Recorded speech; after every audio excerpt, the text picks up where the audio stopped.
Yo, what's up guys? Wanted to jump in real quick and talk about this new product that I picked up about 3 months ago. And before I do that, I want to explain why I had to pick up this product. So, set the camera to the side.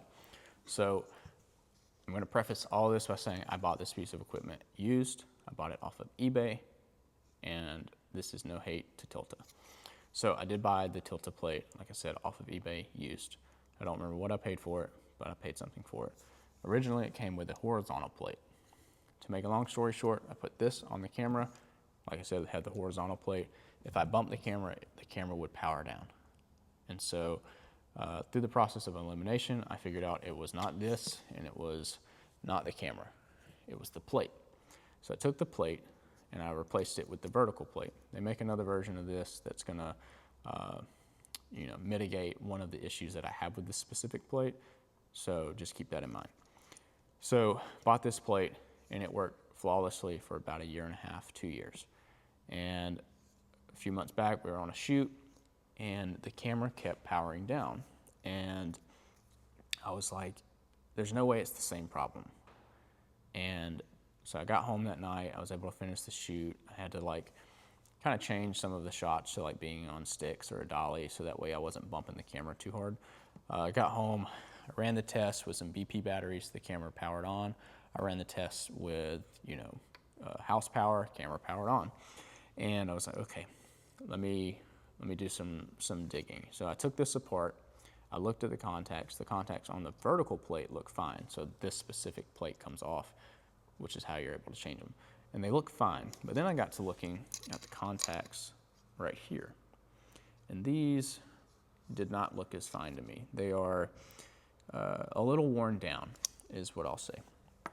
And so, I was like, I just don't feel like trying to figure out, can I clean these or whatever. And so I knew it wasn't the camera contacts. I knew it had to be something within this. And so instead of just, trying to do anything else, I was like, I don't want to have to buy another plate, that specifically the changeable plate, because I didn't like the way the V2 or the V3 of this one sits so high up, because then it kind of gets in the way of this. It kind of sits up to here. So I just started looking for a new plate, and I didn't necessarily need all of these options on the side. I like the fact there's two pin limos, a D-tap, but I use D-tap more, so it would be nice to have an additional D-tap. So for me, I wanted something that had 2 D-taps and the potential to hot swap, but also where it did not get in the way of the back end of the camera. So no hate to Tilta. I did buy this third party. I bought this through eBay. So, something could have been wrong when it was sent to me, and then it worked flawlessly for 1.5 years with a new plate, and then it just didn't work anymore. So here's the camera. I like a really clean build. I like to keep my cables on one side, right? This is the other side, no cables. Anyways, moving on. So this is the Wedge. I've left it unplugged for a reason, but you can see there is, I'm just gonna move that out of the way. I can access my SDI cables. I can access my EXT, right? So I'm gonna pull this plate off really quickly. Now that the plate is off, you can see that this is where the V-mount actually attaches, and this is the back. So noticeable difference in the back. There's no contacts on the Mutiny. Notable difference on the side. There's a lot of clearance underneath the plate of the Mutiny. Whereas if you had the horizontal, it'd be really similar. All right, and so what I really, really needed in this, I didn't need run stop, I didn't need voltage meters, I didn't need all that, because I typically run these nanos. I can check the battery on the back, I can look at the voltage on the camera. But it does have 2-pin limo, 2 D-taps, which is what I wanted, and my favorite part is the hot swap availability. So if you have a cable right in, and then you hot swap, you do your thing. Everyone knows how to hot swap, I hope. But also you can plug into house power. But the coolest feature about this is the fact that this, if you don't like it horizontal, you can change it to vertical.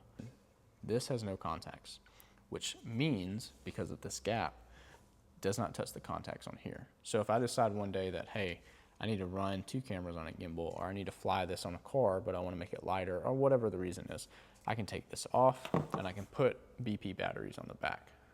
And I don't have to worry about this touching the contacts and messing them up because there's a gap. So yeah, that's why I bought the Mutiny, and it's been great so far. I've had no issues. I love the build quality of these now. So in previous versions, I want to say the back plate that's between the camera and the V-mount plate was either 3D printed or was plastic or something like that. But now it's actually like, I want to say it's aluminum or some type of metal, but I think it's aluminum. But it's really good build. And the plastic on the back, to me, it doesn't feel like cheap plastic. It doesn't feel like I'm gonna drop this and break it. It actually feels really nice and sturdy. But everything looks great, everything works great. So Mutiny Wedge, if you're looking for a new plate, this is what I suggest, but you do you.